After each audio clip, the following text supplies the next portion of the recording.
Siswa-siswa utama. Khotbah ini disampaikan oleh Sang Buddha ketika sedang berdiam di Weluwana tentang pernyataan para siswa utama Sanjaya yang menolak untuk pergi menemui Sang Buddha. Demikian kisahnya. Riwayat hidup Sang Buddha. 4 mahakalpa dan 100.000 kalpa tambahan di masa lampau, Sang Buddha terlahir sebagai seorang putra Brahmana di kota Amarawati, dan beliau bernama Sumedha.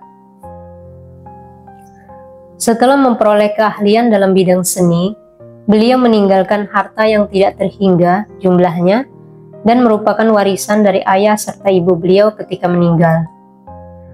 Meninggalkan kehidupan duniawi, menjalani kehidupan pertapaan, pergi menetap di daerah pegunungan Himalaya, dan di sana beliau mencapai kesaktian hasil dari meditasi jhana. Hingga pada suatu hari, saat Buddha di Pangkara, guru 10.000 kekuatan, berangkat dari Wihara Sudasana menuju kota Rama, dan orang-orang datang untuk membersihkan jalan. Ketika Sumedha datang dengan terbang melalui udara, pada hari itu juga, beliau mencermati bahwa sebuah jalan telah dibersihkan. Kemudian beliau memilih sebuah jalan yang belum dibersihkan. Ketika guru Buddha di Pangkara mendekat, beliau menciptakan sebuah jembatan untuk dilalui oleh guru, membentangkan karpet berkulit kijang di atas lumpur, membaringkan dirinya sendiri di atasnya, dan berkata, "Jangan biarkan guru dan para pengikutnya menginjak lumpur. Lebih baik beliau menginjak saya." Demikianlah beliau mempersilahkan mereka melanjutkan perjalanan. Tatkala guru melihat Sumedha, beliau berkata, "Pangeran Nanjao di sana adalah calon Buddha. 4 mahakalpa serta 100.000 kalpa nantinya, dia akan menjadi seorang Buddha bernama Gotama."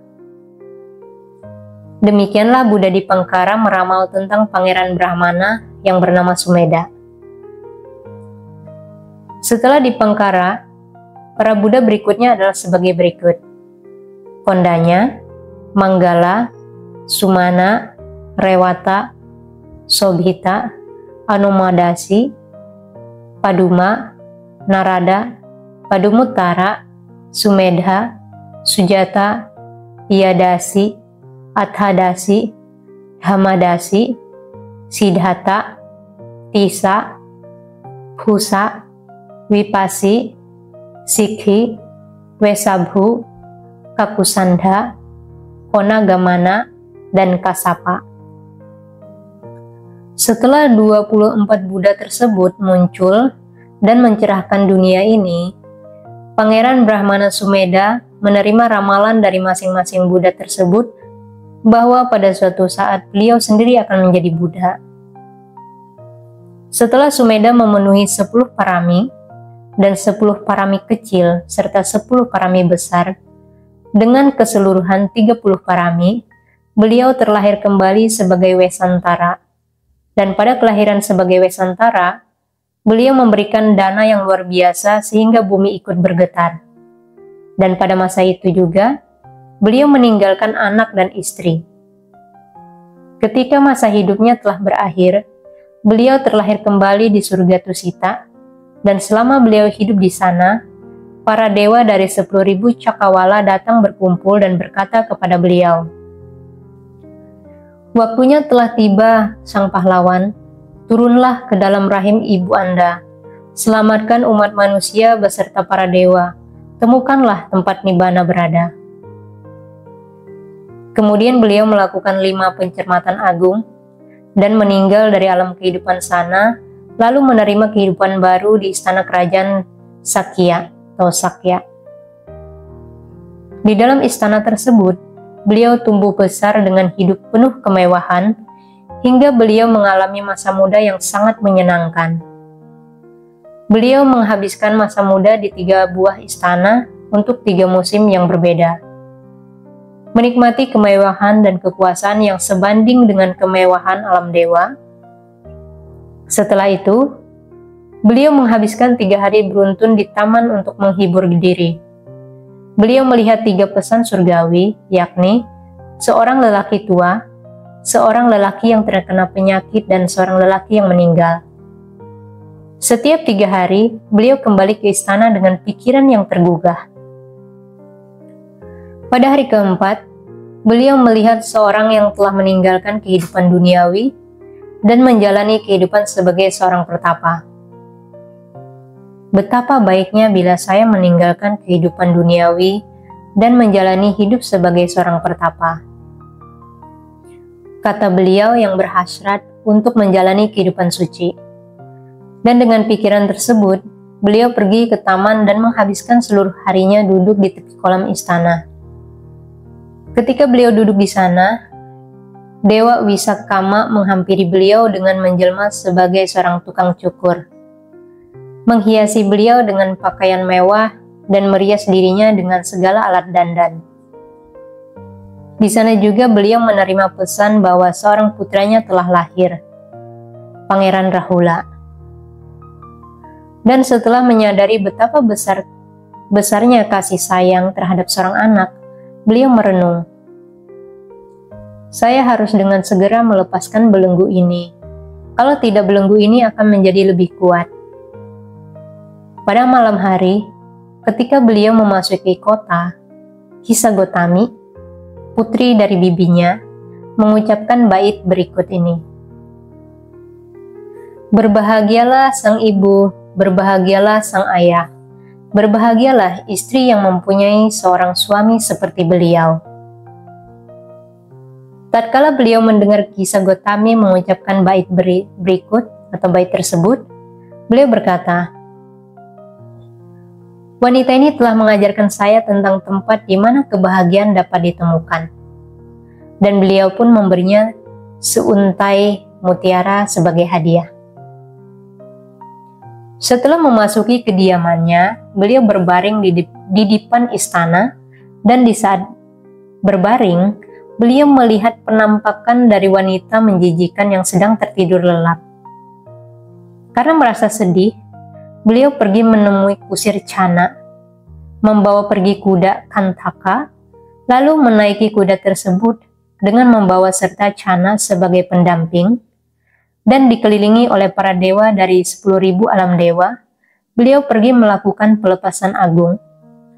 Sesampainya di tepi sungai Anoma, beliau meninggalkan keduniawian dan menjalankan kehidupan pertapaan.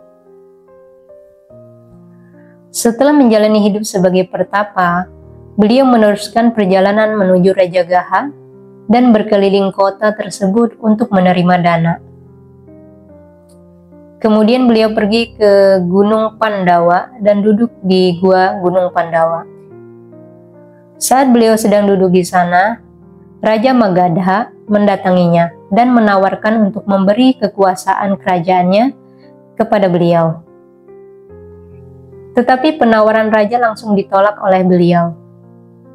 Meskipun demikian, beliau berjanji kepada raja untuk mengunjunginya segera setelah mencapai pencerahan sempurna.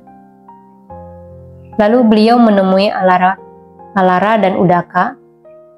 Namun setelah mengikuti mereka sebagai murid, beliau gagal mengalami pencapaian yang dapat membuat seseorang menjadi berbeda dengan seseorang yang telah mencapai tingkat kesucian arahat. Setelah itu, selama 6 tahun, beliau melaksanakan upaya agung. Pada pagi hari di bulan Purnama Waisaka, beliau memakan bubur nasi yang diberikan oleh Sujata, mengapungkan pata emas miliknya di sungai Neranjara, dan menghabiskan seharian di hutan Mahawana dalam kebahagiaan jana. Pada malam hari, beliau mendengarkan pujian yang dilantunkan oleh Kala, Raja para Naga, mengenai kemuliaan yang terdapat dalam dirinya. Menaiki singgasana kebijaksanaan, menerima ikatan rumput dari Sothia, menaburi dirinya sendiri dengan rumput tersebut, dan membuat pernyataan berikut. Saya tidak akan bergerak dari sikap tubuh ini sampai saya telah memadamkan segala keinginan duniawi, dan hati saya telah bebas dari segala keburukan. Kemudian beliau duduk menghadap ke arah timur, dan sebelum matahari terbenam, beliau telah menaklukkan para rombongan Mara. Pada waktu jaga pertama, beliau mencapai pengetahuan tentang kehidupan masa lampau. Pada waktu jaga kedua, beliau mencapai pengetahuan tentang kelahiran makhluk hidup dari satu kehidupan ke kehidupan berikutnya, serta wujud setelah terlahir kembali. Dan pada waktu jaga terakhir, beliau mencapai pengetahuan tentang asal mula kehidupan, pengertian tentang dalamnya pencerahan, dan menguasai 10 kekuatan, seluruh kualitas luhur. Beliau tidak beranjak dari tahta kebijaksanaan selama 7 minggu. Pada minggu ke-8, beliau duduk di bawah pohon beringin milik pengembala kambing, dan bermeditasi menyelami kebenaran, hingga menguasai kemampuan mengajarkan dhamma kepada orang lain. Brahma Sahampati, yang didampingi oleh para dewa dari 10.000 cakrawala yang dipimpin oleh Maha Brahma, langsung menghampiri beliau dan meminta beliau untuk mengajarkan dhamma kepada yang lainnya. Dengan melihat keadaan dunia melalui mata seorang Buddha, beliau menyetujui permintaan Brahma. Siapakah yang pertama akan saya ajarkan dhamma, pikir beliau. Setelah melihat keadaan dunia, beliau menjadi tersadarkan dengan kematian Alara dan Udaka. Namun karena teringat dengan pengabdian dari 5 orang pertapa, beliau bangkit dari duduknya dan pergi ke Kasipura, lalu berjumpa dengan Upaka dalam perjalanan dan berbincang dengannya. Suatu hari ketika bulan purnama di bulan Asalha atau Asada, beliau tiba di Taman Rusai Sipatana, tempat berdiamnya kelima pertapa. Dan ketika kelima pertapa mengatai beliau meluruskan perkataan mereka. Lalu beliau memutar roda dhamma, mengajarkan tentang nibbana kepada 180 juta bidadari yang dipimpin oleh Bhikkhu Anya Kondanya. Setelah memutar roda dhamma, pada hari kelima beliau membimbing para bhikkhu tersebut hingga mencapai tingkat kesucian arahat. Pada hari yang sama, beliau juga menerima pemuda bangsawan, Yasa, yang kemudian mencapai tingkat kesucian Sotapanna, dan saat Yasa kabur dari rumahnya pada malam hari, beliau melihatnya lalu memanggilnya dan mentahbiskannya menjadi bhikkhu dengan berkata, "Datanglah, oh Yasa."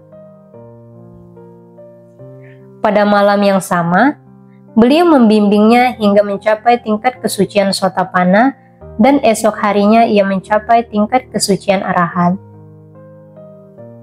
Setelah itu, beliau mentahbiskan 54 sahabat Yasa dengan berkata, "Datanglah, wahai para bhikkhu." Dan setelah mentahbiskan mereka menjadi bhikkhu, beliau membimbing mereka mencapai tingkat kesucian arahat. Dengan demikian, terdapat 61 arahat di dunia. Setelah berdiam selama musim hujan dan menyelenggarakan festival Pawarana, beliau mengutus ke-60 bhikkhu ke seluruh penjuru dunia, berkata, "Pergilah wahai para bhikkhu, nasihati dan ajarkanlah." Beliau sendiri meneruskan perjalanan menuju Urwela. Dalam perjalanan menuju ke sana, di hutan Kapasika, mengalih yakinkan 30 pemuda yang dikenal dengan sebutan para Baddha Wagya. Dari 30 pemuda tersebut, setidaknya telah mencapai tingkat kesucian Sotapanna, dan yang paling tinggi telah mencapai tingkat kesucian Anagami. Beliau menerima semua pemuda itu untuk masuk menjadi anggota Sangha hanya dengan sebuah ucapan, "Datanglah wahai para bhikkhu." Dan ketika beliau telah melakukannya, beliau mengutus mereka ke seluruh penjuru dunia. Setiba di Urwela, beliau mempertunjukkan 3.500 keajaiban dan mengalih yakinkan Urwela Kasapa, Nadi Kasapa, dan Gaya Kasapa. Mereka bertiga adalah bersaudara, para pertapa yang memiliki rambut kuncir dengan 1.000 orang pengikut mereka. Beliau mengajarkan Dhamma kepada ketiga pertapa tersebut, dan ketika beliau telah selesai melakukannya, beliau mentahbiskan mereka menjadi anggota sangha hanya dengan satu ucapan, "Datanglah para biku." Dengan mendudukan mereka di gaya sisa, beliau membuat mereka mencapai kearahatan setelah memberikan khotbah tentang api. Kemudian dihadiri oleh 1.000 arahat, beliau pergi ke Taman Lathiwana dekat kota Rajagaha untuk menepati janjinya terhadap Raja Bimbisara. Sang Buddha telah tiba, lalu terdapat suara tangis yang membuat haru. Mendengar laporan tersebut, Raja Bimbisara datang dengan 12 nahuta Brahmana perumah tangga, dan Sang Buddha mengajarkan Dhamma kepadanya dengan bahagia, membuat Raja dan 11 nahuta Brahmana mencapai tingkat kesucian Sotapanna, serta 1 nahuta Brahmana menyatakan perlindungan. Pada hari berikutnya, beliau mendengarkan pujian yang dilantunkan oleh Saka, raja para dewa yang menjelma sebagai seorang Brahmana muda, mengenai kemuliaan yang terdapat dalam diri beliau. Dan kemudian beliau memasuki kota Rajagaha. Setelah memakan makanan istana, beliau menerima dana berupa wihara Weluwana dan menetap di sana. Dan kemudian Sariputta bersama dengan Moggallana datang menemui beliau. Riwayat hidup Upatissa dan Kolita. Sebelum Sang Buddha muncul di dunia, terdapat 2 desa Brahmana yang berada tidak jauh dari Rajagaha, masing-masing desa Upatissa dan desa Kolita. Suatu hari, seorang istri Brahmana bernama Rupa Sari yang tinggal di desa Upatissa mengandung seorang anak. Dan pada hari yang sama, seorang istri Brahmana bernama Moggali yang tinggal di desa Kolita mengandung seorang anak. Seperti kita ketahui bahwa dalam 7 generasi, kedua keluarga tersebut memiliki ikatan hubungan persahabatan yang sangat erat. Mereka melakukan perlindungan terhadap janin di dalam rahim kedua calon ibu itu pada hari yang sama. Pada akhir bulan ke-10 berdasarkan penanggalan lunar, keduanya melahirkan anak lelaki. Pada hari pemberian nama yang telah ditentukan, mereka memberi nama Upatissa kepada putra dari Brahmana yang wanitanya bernama Sari. Karena ia merupakan putra dari keluarga utama di desa Upatissa, untuk anak lelaki lainnya, karena merupakan putra dari keluarga utama di desa Kolita, mereka memberinya nama Kolita. Ketika tumbuh dewasa, mereka menguasai keahlian tertinggi di bidang seni dan ilmu pengetahuan alam. Setiap kali pemuda Upatissa pergi ke sungai ataupun ke taman untuk menyenangkan diri, 500 tandu emas ikut bersamanya. 500 kereta yang ditarik oleh kuda ras murni ikut bersama pemuda Kolita. Kedua pemuda tersebut masing-masing memiliki 500 pembantu laki-laki. Pada saat itu, terdapat sebuah festival yang diselenggarakan setiap tahun di Rajagaha bernama Festival Giraga. Sebuah dipan yang diperuntukkan bagi kedua pemuda tersebut disediakan di suatu tempat, dan kedua pemuda duduk bersama dan menyaksikan pertunjukan. Tatkala pertunjukan membuat orang tertawa, mereka tertawa. Ketika pertunjukan membuat orang meratap, mereka meratap. Ketika waktunya memberikan dana, mereka memberikan dana. Selama beberapa hari, mereka menyaksikan pesta tersebut dengan cara demikian.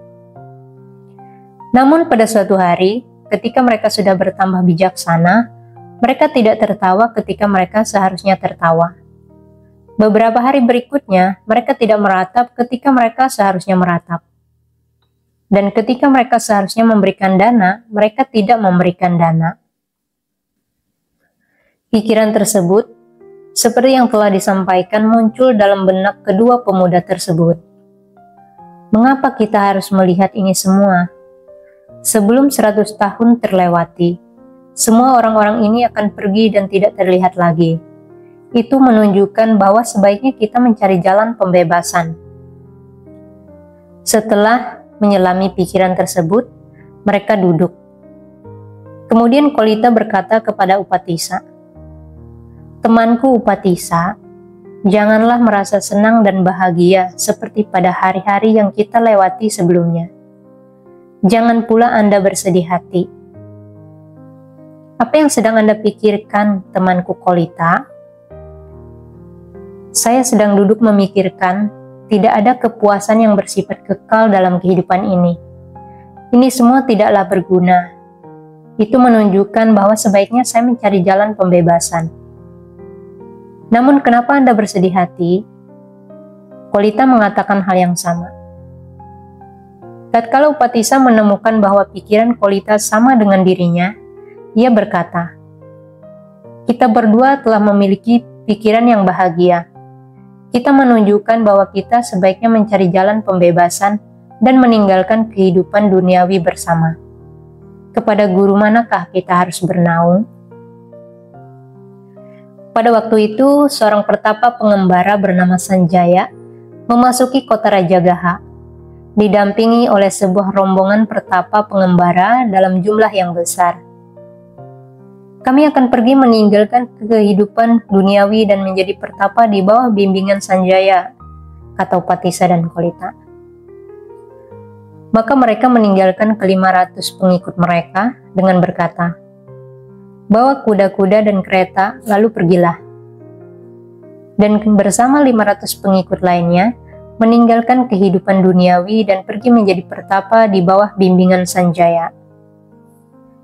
Sejak hari itu, ketika kedua pemuda tersebut telah meninggalkan keduniawian dan menjadi pertapa di bawah bimbingan Sanjaya, Sanjaya pun mencapai puncak kejayaan dan menjadi terkenal. Namun dalam beberapa hari saja, mereka meninggalkan Sanjaya. Kemudian mereka bertanya kepada Sanjaya, "Guru, apakah ini semua adalah kebenaran yang Anda ketahui? Ataukah masih ada lagi yang lain?" "Ini sudah semua, hanya ini saja." Upatissa dan Kolita berpikir, kalau begitu adalah sangat sia-sia bila kita tetap menjadi muridnya. Jalan pembebasan adalah tujuan kita meninggalkan keduniawian. Kita tidak mungkin memperolehnya dari guru ini. Namun Jambudipa adalah wilayah yang sangat luas. Mari kita melakukan perjalanan melewati pedesaan, kota perdagangan, dan ibu kota kerajaan. Kita pasti akan menemukan beberapa guru yang akan mengajarkan kita jalan pembebasan. Sejak saat itu, dimanapun mereka mendengar kabar bahwa ada seorang biku ataupun brahmana, mereka akan pergi dan berdebat dengannya. Pertanyaan yang diajukan oleh Upatissa dan Kolita tidak dapat dijawab orang lain. Namun setiap pertanyaan yang diajukan oleh orang lain, Upatissa dan Kolita dapat menjawabnya. Dengan cara ini, mereka berkelana hingga ke seluruh Jambudipa. Kemudian mereka mengikuti jejak kaki mereka untuk pulang kembali ke rumah mereka. Sebelum mereka berpisah, Upatissa berkata kepada Kolita, "Temanku Kolita, siapapun di antara kita yang pertama mencapai nibbana, haruslah memberitahukan yang lainnya." Setelah mengadakan kesepakatan tersebut, mereka pun berpisah. Tatkala mereka berpedoman pada perjanjian tersebut, Sang Buddha berkelana dari satu tempat ke tempat lain seperti yang telah disampaikan sebelumnya. Beliau tiba di Rajagaha, menerima dana berupa wihara Weluwana dan menetap di Weluwana. Setelah Sang Buddha mengutus 61 arahat untuk menyatakan keagungan Tiratana, dengan berkata, "Pergilah wahai para biku, nasihati dan ajarilah." Salah satu dari anggota kelompok 5 biku, pertama Asajithera, kembali pulang ke Rajagaha, dan keesokan paginya beliau membawa pata dan jubahnya, memasuki Rajagaha untuk menerima dana makanan. Pada hari yang sama, di pagi hari, Petapa pengembara Upatissa sarapan dan meneruskan perjalanan menuju pertapaan para petapa pengembara. Ia melihat Sang Thera. Tatkala melihatnya, ia berkata, "Saya tidak pernah menjumpai seorang pertapa seperti biku yang satu ini. Ia pasti merupakan salah satu biku yang telah mencapai kearahatan. Bagaimana kalau saya menghampiri biku tersebut dan bertanya kepadanya, 'Untuk tujuan apa Anda meninggalkan keduniawian, biku? Dan siapakah guru Anda? Dan ajaran apa yang Anda yakini?' Kemudian pikiran tersebut muncul dalam benaknya. Sekarang bukanlah waktu yang tepat untuk bertanya kepada biku ini, karena ia sedang menerima dana dari rumah ke rumah. Bagaimana kalau saya mengikuti jejak kaki biku ini untuk mencari tanda-tanda keberadaannya?" Oleh karena itu, setelah mencermati bahwa biku itu telah menerima seporsi dana makanan yang sedang berjalan menuju suatu tempat, merasa bahwa biku itu hendak duduk, ia meletakkan tempat duduk kebikuan miliknya di atas tanah dan menawarkan tempat duduk itu kepadanya. Dan setelah biku itu selesai bersantap, ia menawarkan air minum dari kendi airnya. Setelah melakukan kewajiban seorang siswa kepada gurunya, ia saling menyapa dengan Sang Thera yang telah selesai makan dan berkata kepadanya, "Indra-indramu sangatlah tenang, biku. Warna kulitmu sangatlah bersih dan cerah. Untuk tujuan apa Anda meninggalkan keduniawian, biku? Dan siapakah guru Anda? Dan ajaran apa yang Anda yakini?" Sang Thera berpikir, para biku pengembara ini adalah penentang dari ajaran yang saya yakini. Kalau begitu, saya akan menunjukkan kepada pertapa ini betapa agungnya ajaran ini. Namun pertama-tama ia menjelaskan bahwa ia hanyalah seorang samanera, berkata, "Petapa, saya hanyalah seorang samanera. Belum lama saya menjadi biku, tetapi baru-baru ini saya mengenal dekat dengan Dhamma dan Vinaya. Karena itu saya tidak dapat menjelaskan Dhamma dengan panjang lebar." Pertapa pengembara berpikir, "Saya adalah Upatissa. Jelaskan saja sedikit, banyak sesuai kemampuan Anda. Saya akan mendalami maknanya dengan 100 bahkan 1000 cara." Kemudian ia pun berkata demikian. "Jelaskanlah sedikit saja, beritahukan saya intinya saja. Saya hanya perlu intinya saja. Mengapa harus berkata panjang lebar?" Sebagai balasan, Sang Thera mengucapkan kalimat pertama bait berikut. "Segala sesuatu muncul karena sebabnya. Sang Tathagata telah mengucapkan sebab-sebab tersebut." Segera setelah pertapa pengembara mendengar kalimat pertama, ia mencapai tingkat kesucian Sotapanna, kesempurnaan dalam 1000 cara. Tidak lama berselang, setelah mencapai tingkat kesucian Sotapanna, Sang Thera menyelesaikan kalimat kedua. "Dan juga bagaimana sebab-sebab dihancurkan, seperti yang telah dikatakan oleh biku luar biasa." Namun setelah mencapai tingkat kesucian Sotapanna, ia masih belum bertemu dengan Sang Bagawa. Kemudian ia berpikir, pasti ada penyebabnya, dan berkata kepada Sang Thera, "Jangan ajarkan lagi Dhamma, cukup sampai di sini saja. Di manakah Sang Buddha kita menetap? Di Weluana Awuso? Baiklah kalau begitu, Bhante. Anda pergi saja terlebih dahulu. Saya masih mempunyai janji dengan seorang teman. Siapapun di antara kita yang pertama mencapai Nibbana harus memberitahu yang lain. Saya yang pertama menempati janji tersebut. Saya akan membawa teman saya pergi menemui Sang Buddha, sama seperti yang Anda lakukan." Setelah berkata demikian, Upatissa bersujud di kaki Sang Thera beserta anggota kelompok 5 biku pertama lainnya. Berpardakina sebanyak 3 kali, dan berpamitan lalu pergi untuk menemui pemimpin pertapa pengembara. Pertapa pengembara Kolita melihatnya datang mendekat dari kejauhan dan berpikir, Muka temanku ini tidak secerah seperti hari-hari biasanya. Ia pasti telah mencapai nibbana. Kemudian ia bertanya kepadanya, apakah ia telah mencapai nibbana? Upatissa menjawab, ya saudaraku, saya telah mencapai nibbana. Setelah berkata demikian, ia mengucapkan bait yang sama seperti yang telah diucapkan oleh Assaji. Pada akhir bait tersebut, Kolita mencapai tingkat kesucian Sotapanna. Lalu Kolita berkata, teman, di manakah Sang Buddha kita menetap? Di Weluwana, teman. Saya diberitahukan oleh guru kita Assaji Thera. Baiklah kalau begitu, marilah kita pergi. Mari kita melihat Sang Buddha. Terdapat perbedaan sifat daripada Sariputta Thera yang sangat menghormati seorang guru. Maka ia berkata kepada temannya, teman, mari beritahukan guru kita, Pertapa Pengembara Sanjaya, bahwa kita telah mencapai nibbana. Dengan demikian, pikirannya akan menjadi tersadarkan dan ia akan menjadi paham.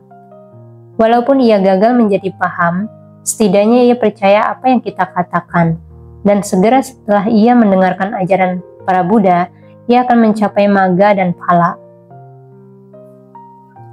Kemudian kedua pertapa pengembara itu pergi menemui Sanjaya. Tatkala Sanjaya melihat mereka, ia bertanya, teman, apakah Anda berdua berhasil menemukan orang yang dapat menunjukkan jalan pembebasan menuju kepada kalian? Ya guru, kita telah menemukan seorang guru. Sang Buddha telah muncul di dunia ini, Dhamma telah muncul, Sangha telah muncul. Guru, Anda telah berjalan dalam ketidakkekalan. Mari guru, kita bersama pergi menemui Sang Buddha.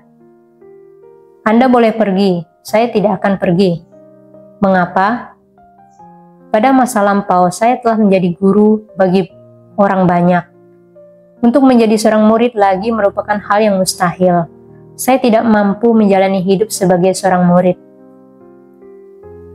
Janganlah berbuat seperti demikian, guru. Tidak apa-apa, teman. Kalian boleh pergi, tetapi saya tidak akan pergi. Guru, sejak kemunculan Sang Buddha di dunia, orang-orang membawa wewangian, kalung bunga di tangan mereka, dan pergi mendanakannya kepada beliau. Mari kita pergi ke sana. Apa yang hendak Anda perbuat? Teman, manakah yang lebih banyak di dunia ini? Orang dungu atau orang bijaksana? Orang dungu jumlahnya banyak, orang bijaksana sangat sedikit. Baiklah kalau begitu, teman. Biarlah saya menjadi orang dungu saja. Kalian boleh pergi, tetapi saya sendiri tidak akan pergi. Anda akan menjadi orang yang terkenal, guru, kata kedua mantan muridnya tersebut, dan mereka berdua pun pergi. Ketika mereka berangkat, para pengikut Sanjaya membubarkan diri. Pada saat itu juga seluruh hutan menjadi kosong. Tatkala Sanjaya melihat hutan telah kosong, ia memuntahkan darah yang panas. 500 pertapa pengembara mengikuti mereka berdua dalam perjalanan melewati jalan setapak. 250 pertapa diantaranya tetap setia dengan Sanjaya dan pulang kembali. 250 pertapa pengembara lainnya diterima menjadi murid oleh mereka berdua dan ikut pergi ke Weluwana. Tatkala Sang Buddha sedang duduk di tengah orang-orang yang berada di 4 penjuru mengajarkan Dhamma, beliau melihat kedua pertapa pengembara mendekat dari kejauhan. Beliau langsung berkata kepada mereka, wahai para biku, telah datang 2 orang teman, Kolita dan Upatissa. Mereka akan menjadi sepasang siswaku, tepatnya siswa utama dan sepasang siswa yang mulia. Kedua pertapa pengembara memberi penghormatan kepada Sang Buddha, duduk dengan penuh hormat pada satu sisi, dan berbicara demikian kepada Sang Buddha. Bhante, kami ingin ditabiskan menjadi anggota Sangha di bawah Sang Buddha. Kami ingin menjadikannya sebagai kewajiban penuh kami. Sang Bhagawa berkata, datanglah wahai para biku, Dhamma telah dibabarkan dengan baik. Jalankanlah kehidupan suci hingga tercapainya akhir dari penderitaan. Dengan segera mereka memiliki pata dan jubah yang diciptakan dengan kekuatan adidaya dan mereka menjadi seperti biku Thera yang telah menetap selama 100 tahun. Dengan didampingi oleh para siswanya, Sang Buddha membuat pembabaran Dhamma menjadi berkembang sangat pesat. Semua siswanya mencapai tingkat kesucian arahat, terkecuali kedua siswa utama. Kedua siswa utama tidak menyelesaikan meditasi yang menghasilkan 3 tingkat kesucian yang lebih tinggi. Sebabnya adalah hal itu karena besarnya kesempurnaan dari kebijaksanaan siswa utama. Pada saat itu, Yang Mulia Mahamoggallana menetap di dekat desa Kalawala, Kerajaan Magadha. Beliau menjadi malas dan lamban pada hari ke-7 setelah diterima menjadi anggota Sangga. Namun setelah disadarkan oleh Sang Buddha, ia meninggalkan kemalasan dan kelambanan, lalu bermeditasi dengan objek unsur-unsur yang diajarkan oleh Sang Tathagata. Menyelesaikan meditasi hingga mencapai 3 tingkat kesucian yang lebih tinggi, dan memperoleh kesempurnaan dari kebijaksanaan siswa utama. Sedangkan Sariputta Thera menghabiskan malam setelah diterima menjadi anggota Sangga, dengan mendampingi Sang Buddha yang menetap di Gua Sukarakatha dekat kota Rajagaha.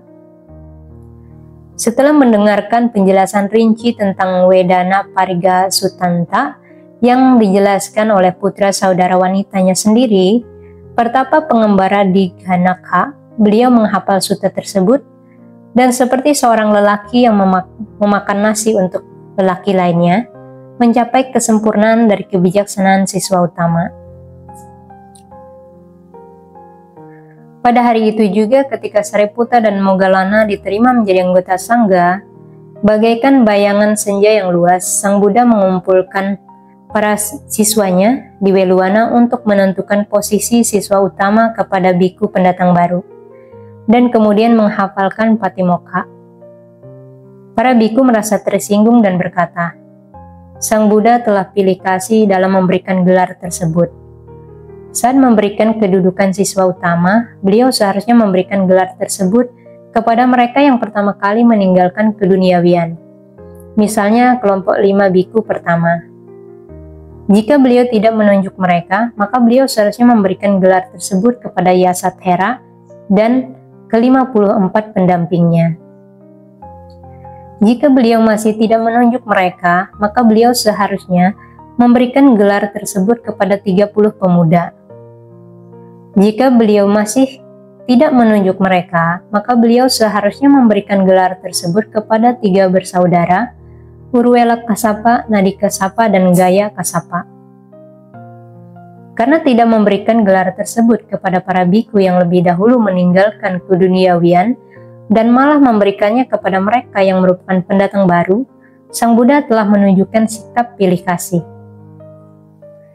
Sang Buddha bertanya kepada mereka, "Wahai para biku, topik apa yang sedang kalian bicarakan?" Tatkala mereka memberitahukan hal tersebut, beliau berkata, "Wahai para biku, saya tidak menunjukkan sikap pilih kasih dalam memberikan gelar tersebut. Sebaliknya, saya memberikannya kepada biku-biku yang masing-masing telah membuat tekad sungguh-sungguh. Hanya kondanya memberikan buah pertama dari hasil panen sebanyak 9 kali panen, tetapi ia tidak membuat tekad sungguh-sungguh untuk memperoleh kedudukan siswa utama. Ketika memberikan dana, ia membuat tekad sungguh-sungguh bahwa ia akan menjadi seorang pertama yang mencapai tingkat kesucian tertinggi, yaitu kearahatan. Kapan itu terjadi, Bhante? Dengarkanlah, wahai para biku." "Ya, Bhante." Kemudian Sang Bhagawan menceritakan kisah berikut ini. Kisah masa lampau, Culakala dan Mahakala. Para biku, 91 kalpa di masa lampau, Buddha Wipassi muncul di dunia. Pada waktu itu, 2 bersaudara, Mahakala dan Culakala, masing-masing merupakan perumah tangga yang menanam padi di sawah yang luas. Suatu hari, Culakala pergi ke sawah, mengupas sebutir biji padi, lalu memakannya dan merasakan manis yang tidak biasanya. Tidak lama berselang, ia berhasrat untuk mendanakan biji padi tersebut kepada para biku yang dipimpin oleh Buddha Wipassi. Maka ia pergi menemui saudara tuanya dan berkata kepadanya, "Saudaraku, mari kita berikan biji padi yang telah dikupas dan memasaknya hingga cocok dimakan oleh Buddha. Dan ayo kita berikan sebagai dana." "Apa yang engkau katakan, saudaraku? Tidak ada seorang pun yang pernah mengupas biji padi dan memberikannya sebagai dana. Tidak ada seorang pun yang menyukai barang seperti ini di masa mendatang. Jangan merusak hasil panen tersebut."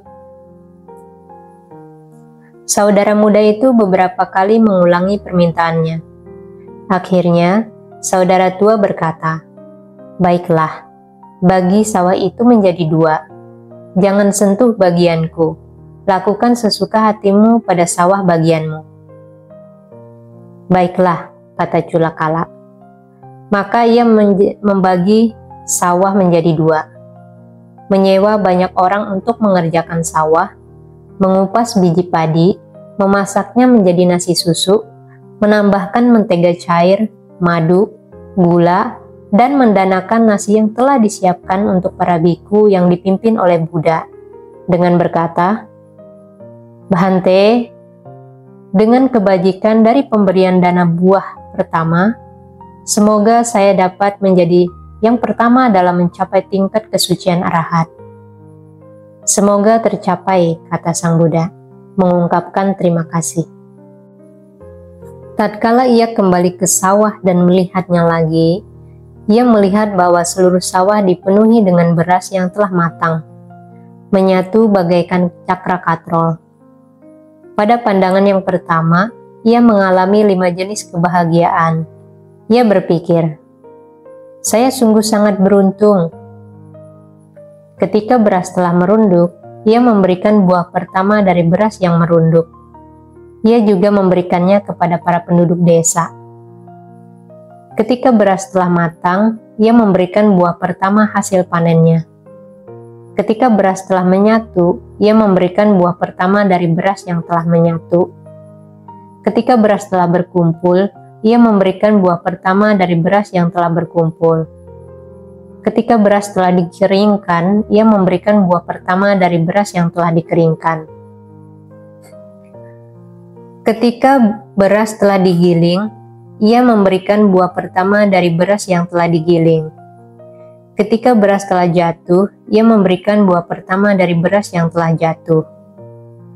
Ketika beras telah ditimbang, ia memberikan buah pertama dari beras yang telah ditimbang. Ketika beras telah disimpan di gudang, ia memberikan buah pertama dari beras yang telah disimpan di gudang. Demikianlah ia memberikan hasil panen pertama sebanyak 9 kali. Apapun yang dibawanya pergi selalu terbentuk, dan ia mempunyai hasil panen yang luar biasa banyaknya. Kebaikan menjaga ia yang menjaga kebaikan. Kemudian, Sang Bagawa berkata, "Kebenaran selalu menjaga ia yang menjaga kebenaran. Hidup dalam kebenaran membawa kebahagiaan. Inilah manfaat hidup sesuai kebenaran. Ia yang berjalan dalam kebenaran tidak akan pernah terlahir di alam penderitaan." Demikianlah pada masa yang tercerahkan sempurna Buddha Wipassi, Anya Kondanya memberikan dana berupa hasil panennya sebanyak 9 kali. Ia membuat tekad sungguh-sungguh untuk dapat mencapai tingkat kesucian arahat. Demikian juga pada masa Buddha Padumuttara, 100.000 kalpa lampau, di kota Hangsawati, ia memberikan dana yang luar biasa dan bersujud di bawah kaki Buddha Padumuttara, membuat tekad sungguh-sungguh untuk menjadi orang pertama yang mencapai tingkat kesucian arahat. Demikianlah saya hanya memberikan kepada dirinya yang membuat tekad sungguh-sungguh. Saya tidak bersikap pilih kasih dalam memberikan gelar tersebut.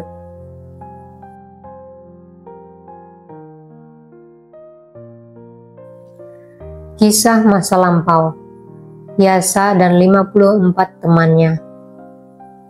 Bhante, kebajikan apakah yang telah dilakukan oleh 55 pemuda bangsawan yang dipimpin oleh Yasa? Mereka juga membuat tekad sungguh-sungguh untuk mencapai tingkat kesucian arahat di bawah kaki seorang Buddha tertentu, dan mereka telah melakukan banyak kebajikan.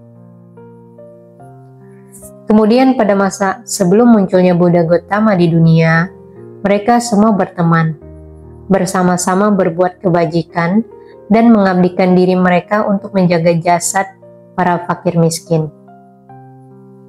Suatu hari, saat melihat jasad seorang wanita hamil, mereka membawa jasadnya ke kuburan untuk mengkremasikannya. Yasa dan 4 orang temannya bertugas membakar jasad, sisanya pulang dan memasuki desa. Ketika Yasa, sang pemuda, membakar jasad itu, ia memotongnya dengan garu dan membolak-balikannya. Ia memegang teguh pemahaman terhadap kekotoran badan jasmani.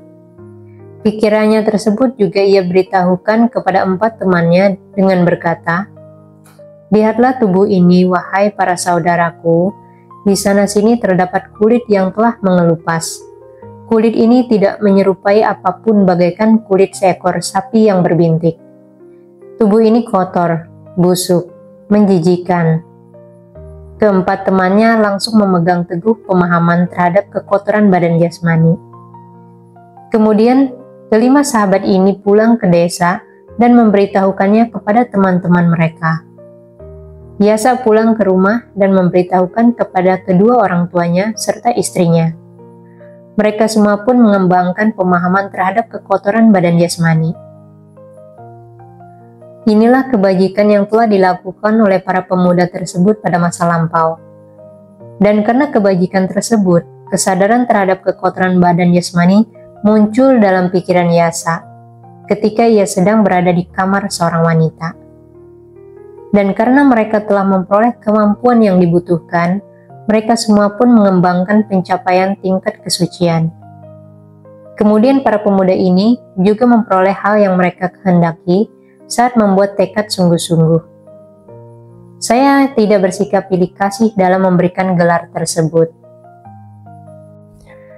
Kisah masa lampau 30 pemuda bangsawan.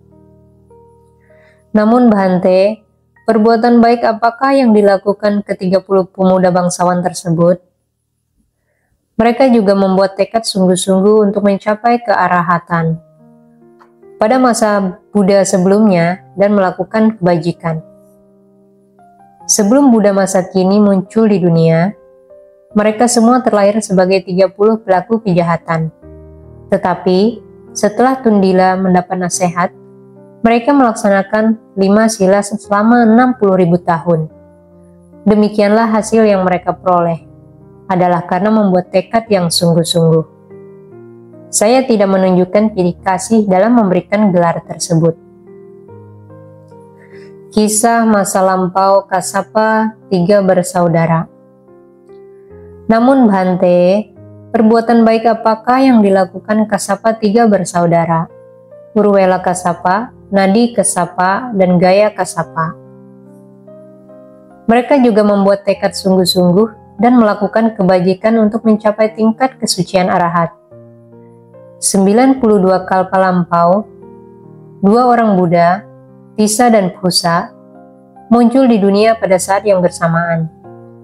Ayah Phusa adalah Raja Mahinda. Ketika Phusa mencapai penerangan sempurna, putra bungsu raja menjadi siswa utamanya, dan putra pendeta kerajaan menjadi siswa utamanya yang kedua.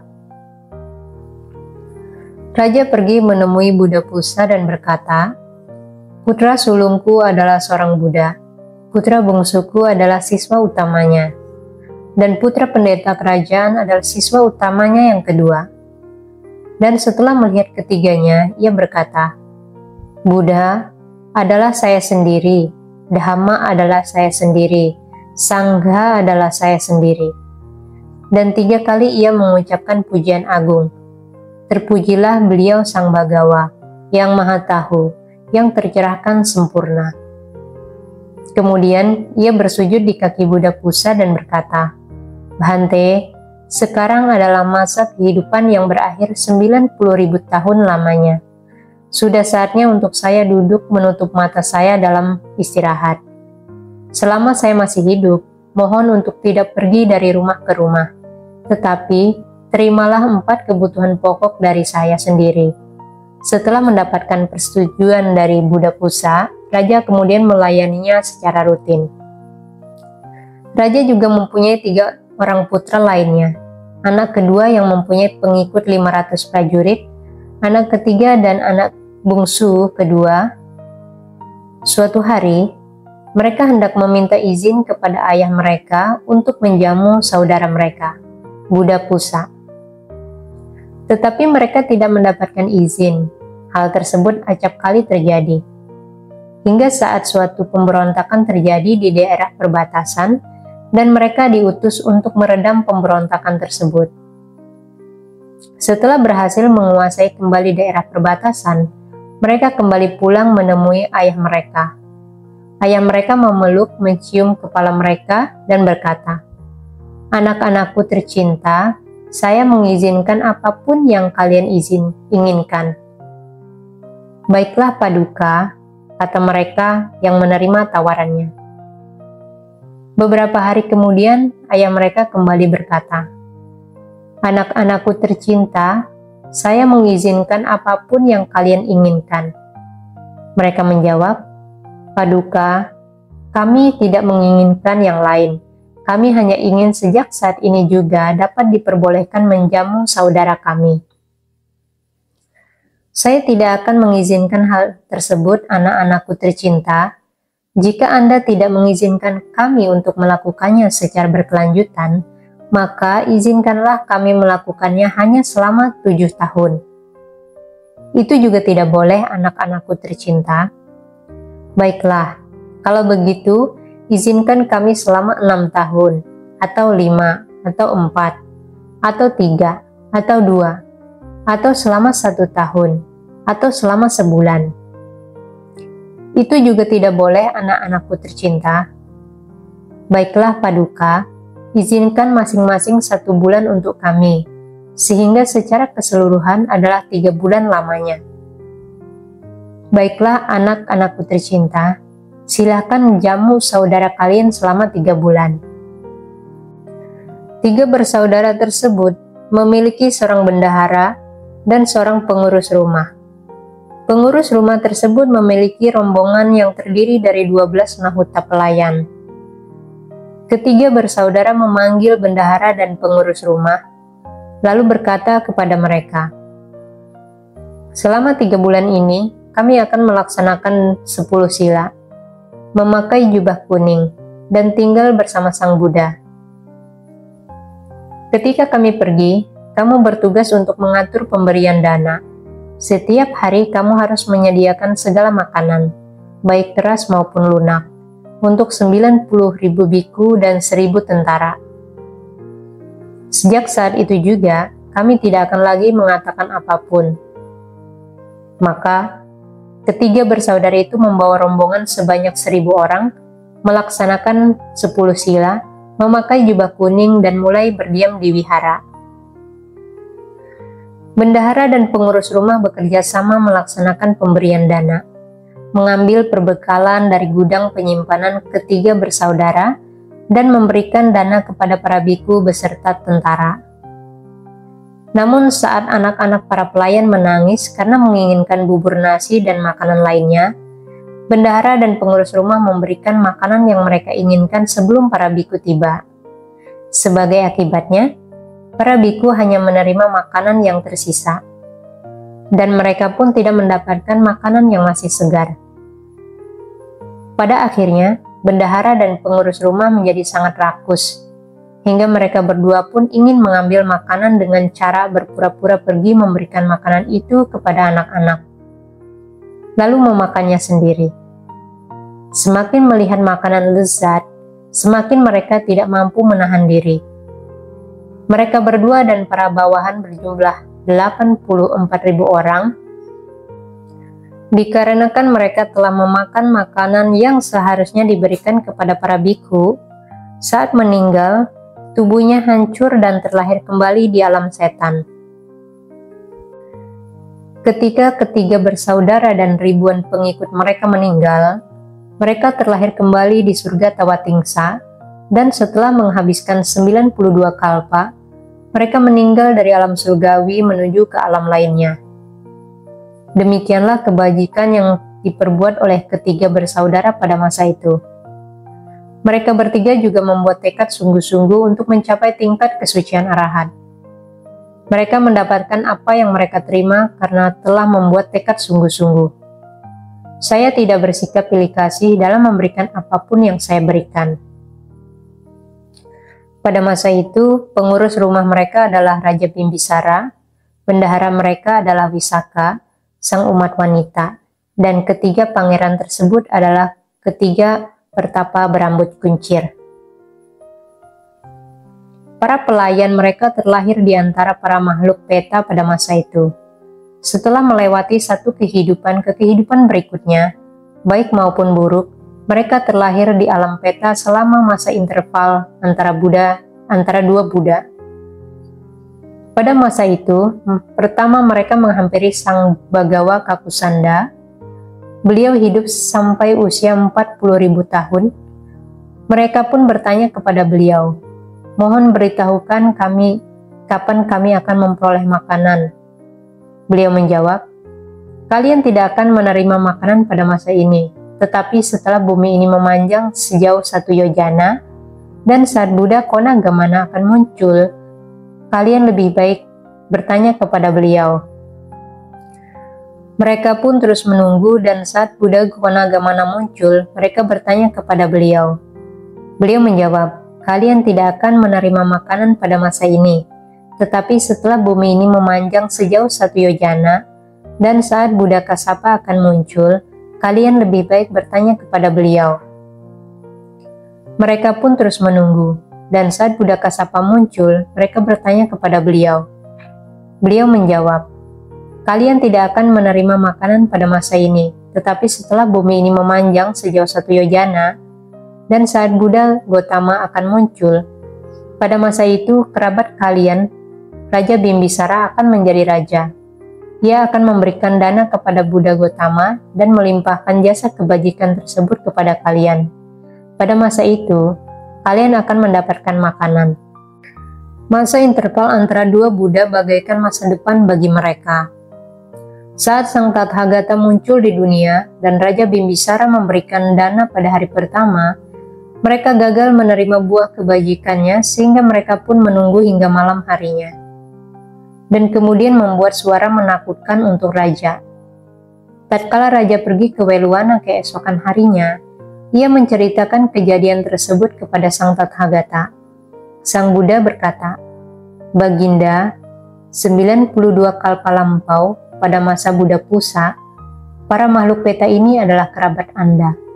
Mereka memakan makanan yang seharusnya diberikan kepada para bikhu, dan oleh karena itulah mereka terlahir di alam peta. Setelah melalui roda kehidupan, mereka bertanya kepada Buddha Kakusanda, Buddha Konagamana, dan Buddha Kasapa mengenai kapan waktunya mereka akan mendapatkan makanan. Dan para Buddha memberitahukan mereka berikut ini dan berikut itu. Selama waktu tersebut, mereka begitu mengharapkan dapat menerima pemberian dana dari Anda. Dan alasan mereka bertindak seperti itu kemarin malam adalah karena saat Anda memberikan dana, mereka gagal menerima buah kebajikan yang telah Anda perbuat.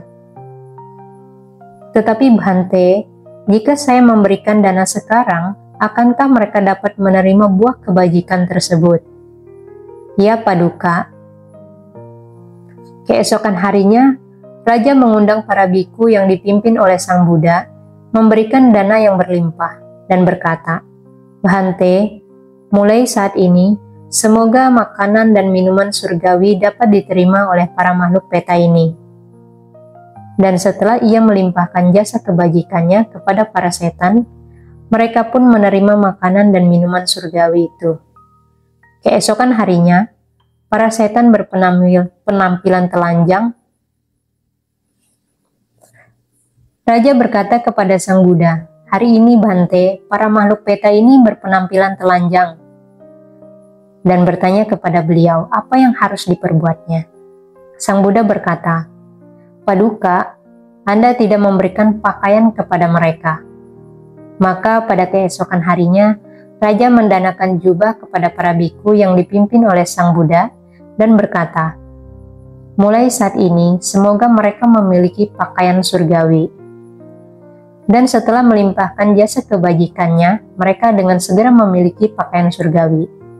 Lalu mereka menghilangkan penampilan wujud mereka dan berubah wujud menjadi makhluk surgawi. Saat Sang Buddha mengucapkan rasa terima kasih, beliau berkata, "Tanpa dinding mereka berdiri," sambil mengucapkan rumusan lukisan dinding. Pada akhir penyampaian rasa terima kasih tersebut, 84.000 makhluk hidup mencapai pemahaman terhadap Dhamma. Demikianlah Sang Buddha memberikan uraian Dhamma dengan menceritakan kisah 3 bersaudara yang merupakan pertapa berambut kuncir. Kisah masa lampau Sarada dan Siriwadha. Namun Bhante, kebajikan apakah yang telah dilakukan oleh siswa utama? Mereka membuat tekad sungguh-sungguh untuk mencapai kedudukan siswa utama. Selama kalpa yang tak terhingga dan 100.000 kalpa lampau, Sariputta terlahir di sebuah keluarga Brahmana kaya. Beliau bernama Pangeran Sarada. Dan Moggallana terlahir di sebuah keluarga kaya, dan beliau bernama Siriwadha. Kedua pemuda ini menjadi sahabat sejak mereka bermain lumpur bersama. Pangeran Sarada mewarisi harta yang banyak setelah ayahnya meninggal. Suatu hari, saat ia sedang menyendiri, ia berpikir, "Saya hanya memiliki pengetahuan tentang dunia ini saja. Saya tidak mempunyai pengetahuan tentang dunia lain. Mereka yang lahir pasti akan mengalami kematian. Saya ingin meninggalkan keduniawian, masuk menjadi anggota sangga dan mencari jalan pembebasan." Maka ia mendatangi temannya dan berkata, "Temanku Siriwadha, apakah kamu ingin ikut bersama diriku meninggalkan keduniawian?"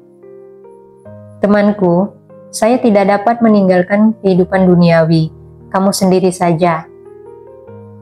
Pangeran Sarada berpikir, belum ada seorang pun yang pergi ke alam tinggi dengan membawa pendamping, kerabat, ataupun teman. Bagaimana juga itu harus dilakukan sendiri. Maka ia membuka pintu gudang hartanya dan memberikan dana yang berlimpah kepada fakir miskin serta para pengembara. Setelah melakukannya, ia beristirahat di sebuah kaki gunung dan menjalani hidup keheningan. Pertama, 1, lalu 2, lalu 3, lalu menjadi banyak orang yang mengikutinya menjalani kehidupan pertapaan. Pada akhirnya terdapat 74.000 pertapa rambut kuncir di sana. Sarada menguasai 5 kemampuan batin dan 8 pencapaian tinggi. Ia mengajarkan proses meditasi jhana kepada para pertapa berambut kuncir tersebut. Mereka semua juga mencapai 5 kemampuan batin dan 8 pencapaian tinggi. Pada saat itu, Buddha Anomodasi muncul di dunia. Beliau berasal dari kota Candawati. Ayah beliau bernama Yasawanta yang berkasta kesatria, dan ibu beliau bernama Yasodhara Dewi. Beliau mencapai pencerahan sempurna di bawah pohon Arjuna. Kedua siswa utama beliau adalah Nisabha dan Anoma. Waruna adalah penyokongnya, serta Sundara dan Sumana adalah umat wanita utamanya. Beliau hidup hingga 100.000 tahun lamanya. Beliau memiliki tinggi badan 58 siku dan cahaya tubuhnya bersinar hingga sejauh 12 yojana. Beliau memiliki rombongan 100.000 orang bikhu. Suatu hari saat subuh, setelah bangkit dari kebahagiaan jhana, beliau memantau keadaan dunia dan melihat pertapa Sarada. Beliau lalu menjadi sadar bahwa hari ini saat saya mendatangi pertapa Sarada akan ada pemberian wejangan Dhamma. Sarada akan membuat tekadnya untuk menjadi siswa utama, dan temannya, perumah tangga Siriwadha, akan membuat tekadnya untuk menjadi siswa utama kedua. Pada akhir penyampaian khotbah, 74.000 pertapa rambut kuncir yang menjadi pengikutnya akan mencapai tingkat kesucian arahat. Oleh karenanya, saya akan pergi ke sana. Maka, beliau membawa pata dan jubah tanpa berkata kepada siapapun, lalu berjalan dengan gagah seperti seekor singa. Beliau berkata, "Biarlah Sarada tahu bahwa saya adalah Sang Buddha." Dan ketika para murid Sarada sedang pergi mencari buah-buahan, beliau turun dari langit dan menyinari dunia di hadapan Sarada. Tatkala pertapa Sarada melihat kekuatan adidaya dan kesempurnaan Buddha, ia merenungkan sajak-sajak yang berhubungan dengan sifat-sifat kebudaan. Dan ia berpikir, seseorang yang dianugerahi dengan pertanda-pertanda ini, jika ia hidup sebagai perumah tangga, maka ia adalah seorang raja, seorang penguasa dunia. Jika ia telah meninggalkan keduniawian, telah meninggalkan nafsu keinginan, maka ia adalah Buddha yang Maha Tahu. Tidak usah diragukan lagi bahwa orang ini adalah Sang Buddha. Maka ia melangkah ke depan, memberi penghormatan kepada beliau beserta kelima biku lainnya, lalu menyiapkan sebuah tempat duduk dan mempersilahkan beliau duduk. Sang Bagawa duduk di tempat yang telah disediakan, dan pertapa Sarada mencari tempat duduk dan duduk di satu sisi dengan rasa hormat. Pada saat itu, 74.000 pertapa rambut kuncir yang pergi mencari buah-buahan kembali ke tempat guru mereka. Mereka melihat Buddha Anumodasi sedang duduk dan guru mereka duduk di dekat beliau. Mereka berkata, "Guru, kami sering berkeliling sambil berpikir bahwa tidak ada orang lain yang lebih hebat daripada Anda. Namun, kami yakin bahwa lelaki ini pasti lebih agung daripada Anda. Wahai teman-teman, apa yang kalian maksud? Apakah kalian bermaksud membandingkan sebutir biji lada dengan gunung Sineru yang memiliki tinggi 68.000 yojana? Wahai murid-muridku, janganlah bandingkan saya dengan Buddha yang Maha Tahu." Lalu para pertapa berpikir, bila lelaki ini adalah orang biasa, maka guru kita tidak akan membandingkan dirinya dengan lelaki itu. Betapa agungnya lelaki ini, dan mereka langsung bersujud di kaki beliau.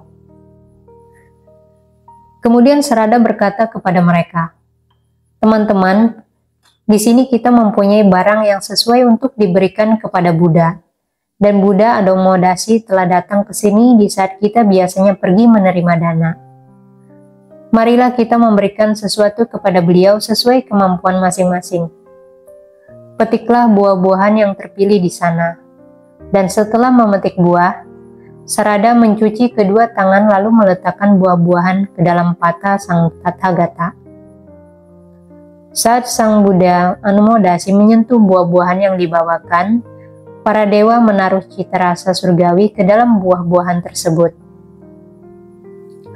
Pertapa Sarada juga menyaring air dan memberikannya kepada Buddha Anumodasi. Setelah selesai bersantap, tatkala Buddha Anumodasi sedang duduk, Sarada memanggil semua murid-muridnya untuk duduk.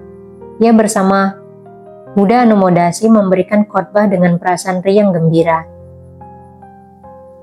Buddha Anumodasi berpikir, biarlah kedua siswa utama mendekat bersama dengan para biku.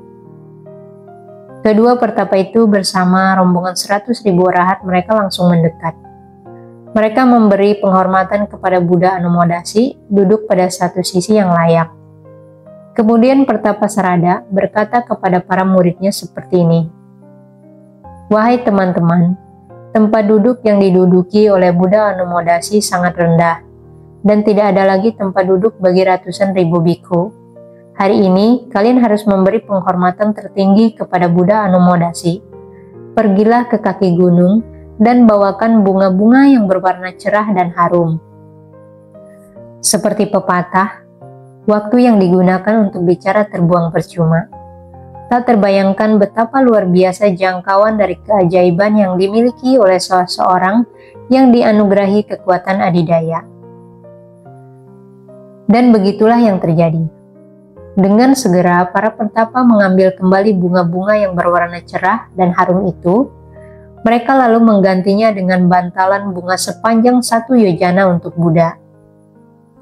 Kemudian mereka menggantinya dengan bantalan bunga sepanjang 3 gawuta untuk kedua siswa utama. Bantalan untuk para biku lainnya yang sepanjang setengah gawuta. Untuk para samanera sepanjang 1 usaba. Tidak sepatutnya kita menanyakan, seberapa besarkah ukuran tempat duduk yang digunakan untuk pertapaan. Hal ini dimungkinkan oleh kekuatan kesaktian. Tatkala tempat duduk telah disiapkan, Pertapa Sarada berdiri di hadapan Sang Tathagata, dan ia bertepuk tangan sebagai tanda penghormatan, lalu berkata, "Bhante, naiklah ke atas ranjang puspa demi kesejahteraan dan pembebasan saya." Kemudian dikatakan bahwa ia mengumpulkan berbagai bunga dan wewangian, menyiapkan sebuah ranjang puspa, dan berkata demikian, "Marilah wahai pahlawan perkasa, telah saya siapkan sebuah tempat duduk untuk Anda. Silakan duduk di atas ranjang puspa, dan buatlah hatiku menjadi tentram." 7 hari 7 malam Sang Buddha duduk di atas ranjang puspa saya, membuat hatiku tentram, membahagiakan umat manusia dan para dewa. Tatkala Buddha Anomodasi duduk, kedua siswa utama bersama para biku lainnya duduk di tempat yang telah disiapkan. Pertapa Sarada memayungi Sang Tathagata dengan payung bunga yang besar. Buddha Anomodasi berkata, "Semoga penghormatan yang diberikan oleh Sarada dan para pertapa rambut kuncir ini menghasilkan buah yang melimpah." Dan beliau langsung memasuki alam jhana dan mencapai pencerahan sempurna. Mengetahui bahwa Buddha Anomodasi telah mencapai pencerahan sempurna, kedua siswa utama juga memasuki alam jhana dan mencapai pencerahan sempurna. Buddha Anomodasi duduk di sana selama 7 hari dengan menikmati kebahagiaan nibbana. Ketika telah tiba waktunya untuk mencari makan, para murid Sarada pergi ke hutan dan memakan buah-buahan alamiah, serta berbagai jenis buah lainnya. Waktu yang tersisa mereka gunakan untuk berdiri sambil merangkapkan tangan sebagai tanda penghormatan kepada para Buddha. Pertapa Sarada tidak pergi mencari makanan karena selama 7 hari ia terus memegang payung bunga untuk memayungi Buddha Anomodasi. Ia pun melakukannya dengan perasaan riang gembira. Tatkala Buddha Anomodasi bangkit dari meditasi, beliau berkata kepada siswa utama, Nisabha yang duduk di sisi kanan beliau, "Nisabha, ungkapkan rasa terima kasih kepada para pertapa yang telah memberikan penghormatan kepada kita dengan bunga dan telah menyediakan tempat duduk." Kemudian Sang Thera, bagaikan seorang kesatria perkasa yang telah menerima gelar kehormatan dari tangan Sang Penguasa Semesta, diliputi kegembiraan, menunjukkan kesempurnaan dari kebijaksanaan yang dapat dicapai oleh seorang siswa. Beliau mengungkapkan rasa terima kasih atas bunga-bunga dan tempat duduk yang telah disiapkan. Pada akhir penyampaian khotbah, Buddha Anomodasi berkata kepada siswa utama kedua seperti berikut, "Kamu juga ajarkanlah Dhamma kepada para biku." Lalu Anomathera merenungkan isi Tipitaka, sabda para Buddha dan mengajarkan Dhamma. Meskipun kedua siswa utama yang mengajarkan Dhamma, tidak satu pun dari biku yang mendengarkan mereka mencapai pemahaman Dhamma. Kemudian Buddha Anomodasi menunjukkan kekuatan tanpa batas dari seorang Buddha dan mulai mengajarkan Dhamma. Alhasil, pada akhir penyampaian khotbah, 74.000 pertapa rambut kuncir mencapai tingkat kesucian arahat, kecuali Pertapa Sarada. Lalu Buddha Anomodasi merentangkan tangannya dan berkata kepada mereka, "Datanglah wahai para biku." Rambut dan janggut mereka dengan segera menghilang dan 8 kebutuhan wajib langsung melekat pada tubuh mereka masing-masing. Mungkin kita akan bertanya, mengapa Pertapasarada tidak mencapai tingkat kesucian arahat? Hal itu disebabkan karena pikirannya masih kacau. Seperti yang dikatakan bahwa saat ia sedang duduk di tempat duduk, siswa utama kedua, siswa utama sedang menunjukkan kesempurnaan dari kebijaksanaan seorang siswa Buddha, lalu mengajarkan Dhamma. Pada saat ia mulai mendengarkan Dhamma yang diberikan oleh siswa utama, pikiran tersebut muncul dalam benaknya. Oh, pada suatu saat di masa mendatang, pada masa seorang Buddha yang akan muncul berikutnya, saya akan memikul beban dari gelar yang telah saya terima. Karena pikirannya tersebut, seperti yang dikatakan, ia menjadi gagal mencapai magga dan phala. Meskipun demikian, Sarada memberikan penghormatan terhadap Buddha Anomodasi dan berdiri di hadapan beliau. Ia berkata, "Bhante, apakah gelar bagi biku yang duduk di sisi Anda?" Ia menjadi pengikut saya ketika pemutaran roda Dhamma yang telah saya putar. Ia telah mencapai puncak kesempurnaan dari kebijaksanaan yang dapat dicapai oleh siswa Buddha. Ia yang telah memegang kuat 16 bentuk pengetahuan. Ia yang saya sebut sebagai siswa utama. Bhante, selama 7 hari saya di sini memayungi Anda dengan payung bunga. Dengan cara demikian saya menghormati Anda. Sebagai buah dari kebajikan ini, saya tidak mengharapkan terlahir sebagai Saka ataupun Brahma. Tetapi pada suatu saat di masa mendatang, semoga saya menjadi siswa utama dari seorang Buddha tertentu seperti Nisaba pada masa kini. Tatkala Sarada telah membuat tekad sungguh-sungguh, Buddha Anomadasi berpikir, akankah tekad lelaki ini terpenuhi? Oleh karena itu, beliau melihat kehidupan mendatang dan mencermati batas usia masa depan. Pikiran beliau melewati 1 mahakalpa dan 100.000 kalpa tambahan. Lalu beliau melihat bahwa tekadnya akan terpenuhi. Maka saat Buddha Anomadasi melihat bahwa tekadnya akan terpenuhi, beliau berkata kepada Pertapasarada,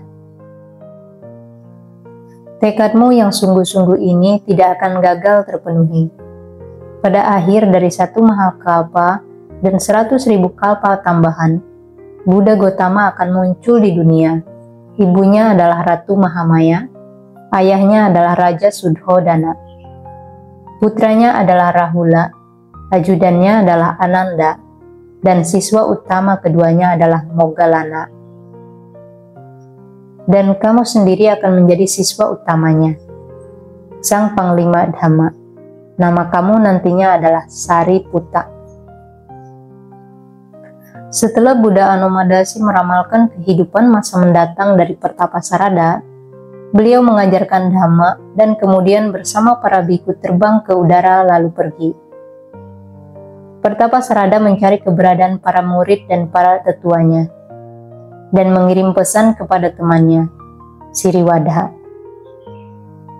yang merupakan seorang perumah tangga. Isi pesannya sebagai berikut. "Para Bhante, tolonglah beritahukan teman saya. Temanmu Pertapasarada bersujud di bawah kaki Buddha Anomadasi dan membuat tekad sungguh-sungguh untuk mendapatkan kedudukan siswa utama pada masa Buddha Gotama yang berikutnya akan muncul di dunia. Kamu juga harus membuat tekad sungguh-sungguh untuk mendapatkan tempat siswa utama kedua."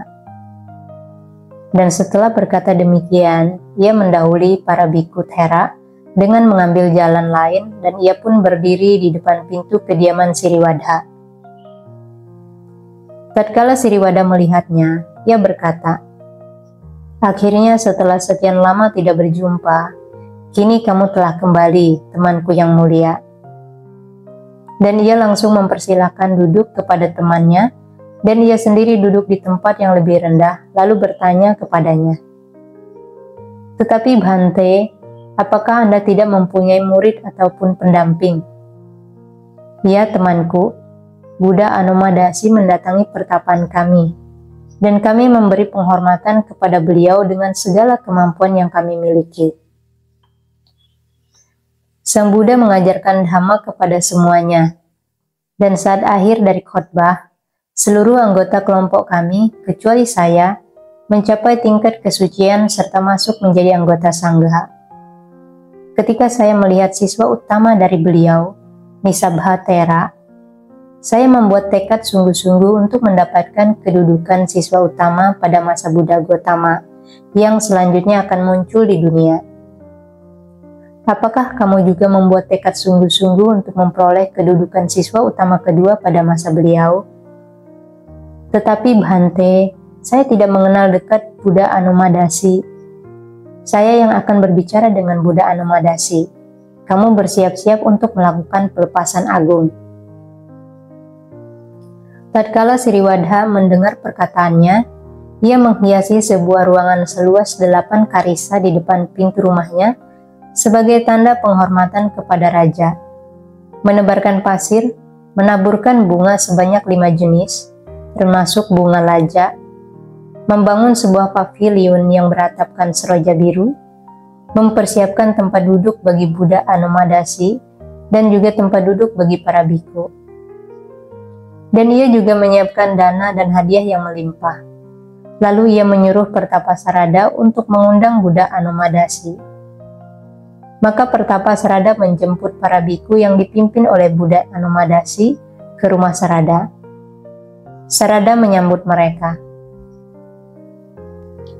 mengambil pata dari tangan Buddha Anumadasi, mengantar mereka menuju pavilion, mempersilakan para biku untuk duduk di tempat duduk yang telah disiapkan, memberikan mereka air dana, dan menghidangkan makanan yang terbaik untuk mereka. Setelah selesai bersantap, ia memberikan jubah yang mahal kepada para biku. Ia pun berkata kepada Buddha Anumadasi, Bhante, jamuan makanan ini tidak dimaksudkan untuk memperoleh balas jasa apapun. Mohon tetaplah tinggal di sini selama 7 hari untuk memperlihatkan keagungan cinta kasih Anda. Selama 7 hari, Sriwada memberikan dana berlimpah dengan cara seperti itu. Pada akhir pemberian dana, ia memberikan penghormatan kepada Buddha Anumadasi dan berdiri di hadapan beliau dengan sikap tangan beranjali dan berkata, Bhante, temanku Pertapasarada telah membuat tekad sungguh-sungguh untuk menjadi siswa utama pada masa Buddha tertentu. Semoga saya juga dapat menjadi siswa utama kedua pada masa Buddha tertentu. Buddha Anumadasi melihat masa depan dan melihat pemenuhan tekad sungguh-sungguhnya, lalu membuat pernyataan berikut. Pada akhir dari 1 Mahakalpa dan 100.000 kalpa tambahan, kamu akan menjadi siswa utama kedua dari Buddha Gotama. Setelah mendengar ramalan dari Buddha Anumadasi, Sriwadha diliputi dengan kebahagiaan dan kepuasan. Buddha Anumadasi mengungkapkan terima kasih atas pemberian dana makanan. Kemudian dengan didampingi para biku, beliau kembali ke wihara. Inilah wahai para biku, tekad sungguh-sungguh yang telah dinyatakan oleh kedua siswa utama pada masa itu. Mereka pantas memperolehnya, karena mereka telah membuat tekad sungguh-sungguh. Dikala saya memberi dengan tanpa pandang bulu. Demikian, kisah masa lampau telah diceritakan. Tatkala Sang Buddha telah berkata demikian, kedua siswa utama memberikan penghormatan kepada Sang Bagawa dan berkata, Bhante, ketika kami masih menjadi perumah tangga, kami pergi melihat festival Giraga. Dan mereka kemudian menceritakan seluruh peristiwa yang telah mereka lalui, hingga tentang pencapaian tingkat kesucian Sotapanna di bawah bimbingan Asajit Hera. Lalu mereka berkata, Bhante, kami pergi menemui guru kami yang terdahulu dengan maksud mengajaknya ikut bersama kami berlindung kepada Anda, membuka pandangannya yang sempit, dan menjelaskan manfaat yang diperolehnya bila datang ke sini. Namun, ia berkata kepada kami, untuk menjadi seorang murid lagi merupakan hal yang mustahil. Saya tidak akan mampu menjalani hidup sebagai murid. Kami pun menjawab, Guru, Orang-orang membawa wewangian, kalung bunga di tangan mereka, dan pergi mendanakannya kepada Sang Buddha. Apa yang hendak Anda perbuat? Ia berkata, manakah yang lebih banyak di dunia ini, orang dungu atau orang bijaksana? Kami menjawab, Guru, orang dungu jumlahnya banyak, orang bijaksana sangat sedikit. Baiklah kalau begitu, katanya.